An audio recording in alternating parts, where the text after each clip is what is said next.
आपल्याला बऱ्याच वेळा स्कॉलरशिपमध्ये किंवा मंथनमध्ये असे प्रश्न येतात. काय प्रश्न आहे? आज मंगळवार आहे तर 156 दिवसापूर्वी कोणता वार असेल? आज आहे मंगळवार, आठवड्यामध्ये वार किती असतात? 7 वार असतात. बरोबर. सोमवार ते रविवार आपण लिहिलेत वार, आहे की नाही? तर 156 दिवसाच्या पूर्वीच्या आपल्याला काढल्या विचारलं. पहा 156 लिहिले आपण आणि आठवड्याची वार किती आहे? 7. म्हणून त्या 7ने त्याला काय करायचं बघायचं. 7 दोन्ही 14.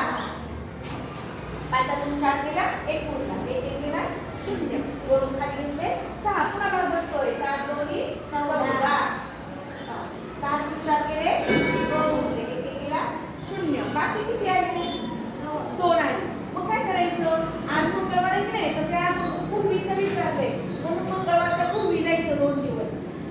इथं 2 बाकी आले की नाही मग 2 मागं जायचे दिवस. मंगळवारच्या आधी 2 दिवस, मंगळवारच्या आधी 1 दिवस सोमवार आणि त्याच्या आधी 1 दिवस म्हणलं तर रविवार. म्हणजे मंगळवारच्या आधी 2 दिवस कोणता वार असतो? रविवार असतो. समजलं तुम्हाला?